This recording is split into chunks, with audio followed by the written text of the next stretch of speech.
So hey guys, আসছিল আমার দুই বান্ধবীর বিয়ে। তো দুজনের বিয়ে একসাথে থাকার কারণে দুটো বিয়ে তো একসাথে অ্যাটেন্ড করা যায় না। তো ঠিক করলো একজনের বিয়েতে আর একজনের বৌভাতে যাওয়া হবে। সো আমি আর মমিতা অনেক সকাল সকাল চলে গিয়েছিলাম, আর ঋতু অনেক লেটে এসেছিল। আর দীপার এক্সাম থাকার কারণে সে আসতেই পারিনি। আর এটা ছিল সামনের ডেকোরেশন, আর ভেতরে আরও সুন্দর করে ডেকোরেশন করা ছিল। এখানে ওর সাথে আমরা দেখা করে খেতে চলে গিয়েছিলাম। সকালের টিফিনে ছিল লুচি আর আলুর তরকারি। খাওয়া শেষ করে এসে দেখি ওর আশীর্বাদ হাতে হয়ে গিয়েছে, শুধু ওর বাবা বাকি ছিল। একটা মেয়ের বিয়ের সময় তার বাবার যে কতটা কষ্ট হয় সে তার বাবা মুখে না প্রকাশ করলেও বোঝা যায়। এখানে যা ছিল প্রত্যেকেই জাস্ট কেঁদে চলেছে।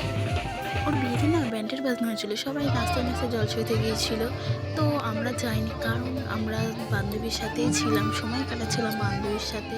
আর এইটা হচ্ছে ওর গায়ে হলুদের লুক। কেমন লাগে তোমরা সবাই কমেন্টে বলবে। সো আমার বান্ধবীকে সবাই একে একে গায়ে হলুদ দিচ্ছিল, বাট আমরা দূর থেকে দেখছিলাম যে আর কিছুক্ষণ তারপরে ওর সাথে আর দেখা হবে না, কথা হবে না তেমন।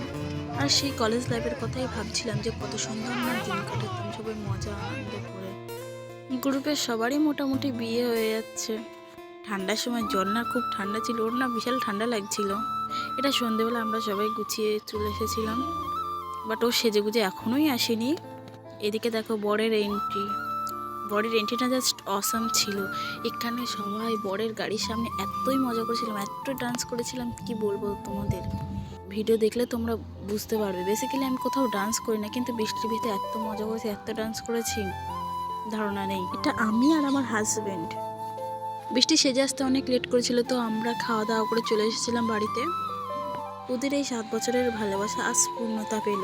তোরা সুখে থাক, ভালো থাক, সারা জীবন এরকম হাসি খুশিতে থাক, এটাই আমরা চাইবো। নতুন জীবন তোদের সুখী হোক। ভিডিওটা ভালো লাগলে লাইক, কমেন্ট, শেয়ার এবং চ্যানেলটা সাবস্ক্রাইব করে